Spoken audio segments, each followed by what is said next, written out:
एक रोज। अरे बेटे किशन, जा बहू को कहीं घुमा कर ला, सारा दिन घर में काम करती रहती है।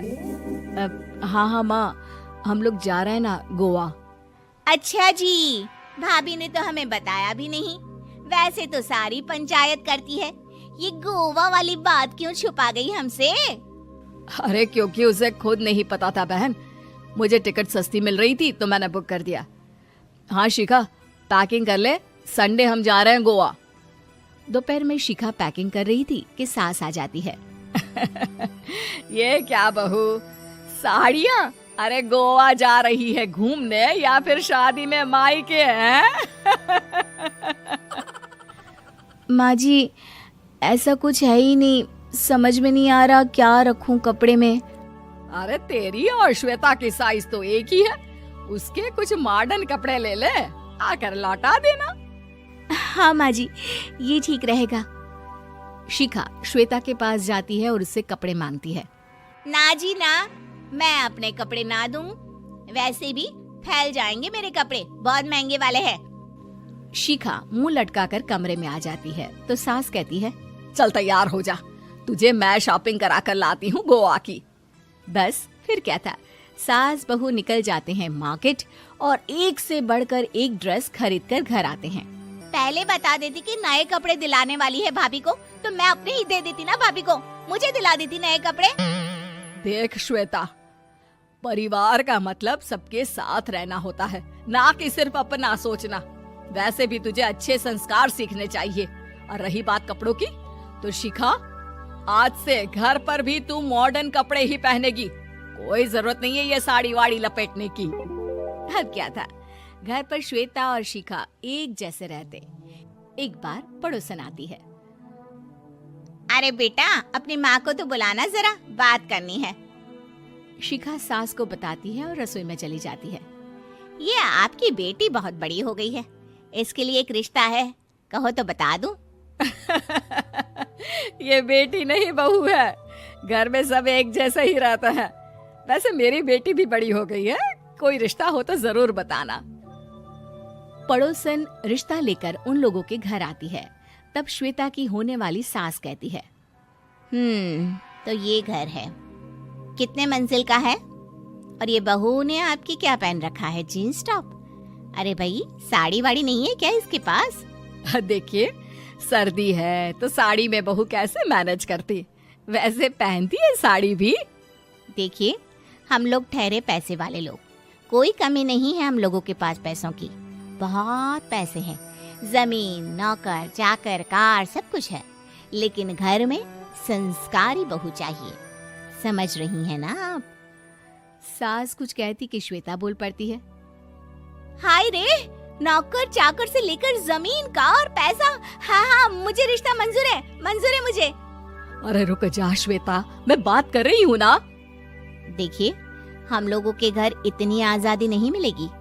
अरे हाँ कर देना माँ, हाँ कर दे जल्दी से। सास क्या करती, बेटी की शादी ऐसे घर में कर देती है जहाँ ना उनके विचार मिलते हैं और ना ही आचार।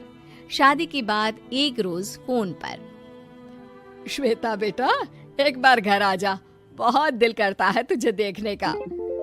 माँ, वो घर पर बहुत काम होता है, कैसे आऊँ?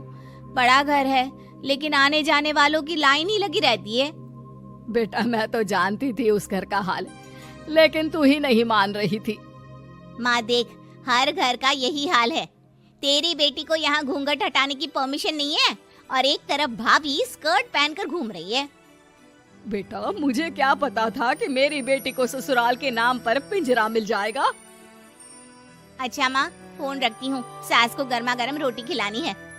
तुम लोगों की तरह नहीं कि एक रोटी बनाओ, एक सब्जी बनाओ, फिर सारा दिन फ्री होकर घूमो। सास फोन तो रख देती है, लेकिन सोच में पड़ जाती है कि एक तरफ बेटी जिसे कोई आजादी नहीं, वहीं दूसरी तरफ बहू जिसे देखकर लगता ही नहीं कि उसकी शादी भी हुई है। अगले रोज, शिखा, अरे ओ शिखा। हाँ माँ, क्या हुआ? कुछ चाहिए आपको? मैं जिम जा रही थी। जिम के कपड़ों में बहू को देखकर सास को घूंघट में अपनी बेटी का ख्याल आता है। देख बहू, घर में बहू की तरह रहा कर, इतने टाइट कपड़े पहनकर जिम जाना पसंद नहीं मुझे, जा जाकर रोटी बना। रोटी? माँ अभी तो शाम की 6 बजे हैं, इस वक्त रोटी? अब क्या मेरे खाने पीने पर भी पहरा है? अरे जब मर्जी तब मैं अपने घर में खा भी नहीं सकती क्या? बहू को अजीब लगता है। वो समझ नहीं पाती कि जो सास कल तक इतनी सपोर्टिव थी, उन्हें अचानक से क्या हो गया। वो किचन में जाती है, गरम रोटी के साथ 2 तरह की सब्जी, रायता, सलाद सब लेकर सास के पास आती है। माँ जी, खाना। इतना सारा खाना? राक्षस समझा है क्या मुझे? रोटी मांगी थी मैंने गर्मा गर्म बस। पर माँ जी, रोटी खाती किससे आप? सब्जी तो बनानी थी ना। अरे भूख मर गई मेरी तेरी बहस से। जा जाकर काम कर, अंदर पूरी रसोई साफ कर। बहू अंदर चली जाती है। थोड़ी देर में श्वेता घर आती है। अरे शिखा, जल्दी से चाय ला, पकवान बना, मेरी बेटी आई है। अरे नहीं नहीं माँ, ड्राइवर बाहर खड़ा है। मैं तो घर का कोई सामान खरीदने के बहाने यहाँ आ गई हूँ, मुझे जाना होगा। अरे बेटा, पर कितने दिनों बाद देख रही हूँ तुझे, रहने आ जाना 2-4 दिन के लिए। आ जाऊंगी माँ, जब मेरी सास मरेगी तब। मैं तो रोज मन्नत मानती हूँ कि मेरी सास मर जाए तो अच्छा है। अच्छा चल, जा रही हूँ माँ। हे भगवान, कैसे कैसे दिन देखने पड़ रहे हैं मेरी बेटी को। सास अंदर जाती है, जहाँ श्वेता की जिम वाली सहेली का फोन आया होता है। क्या बात है, आज जिम नहीं आई? अरे पता नहीं यार, आज माँ को क्या हो गया अचानक। पर खैर कोई नहीं, लगता नहीं कि मैं अब जिम आ पाऊंगी। शिखा स्पीकर पर बात कर रही थी, जिसे सास सुन रही थी। यार ये सास ना होती ही ऐसी है। मैं तो कहती हूँ बुढ़िया जल्दी मरे और तू आराम से जिए। शिखा को सहेली की बात पर गुस्सा आ जाता है। माँ के मरने की कौन सा बच्चा दुआ मांगता है मोहिनी? आगे से ऐसी बात मेरे सामने मत करना। हमारे घर की शोभा ही माँ है। क्या हुआ जो थोड़ी सख्ती दिखा रही है? उसमें भी कोई ना कोई उनकी भलाई ही होगी। मैं तो कहती हूँ भगवान मेरे जैसी सास सबको दे, जो सिर्फ माँ की तरह है। सास वाली तो कोई बात ही नहीं है उनमें। सास ये बात सुन रही थी। उनकी आंख में आंसू आ जाते हैं कि क्यों वो बेटी की किस्मत में बहू को भी भागीदार बना रही थी। शिखा, अरे ओ शिखा, क्या हो गया? जिम नहीं जाना क्या?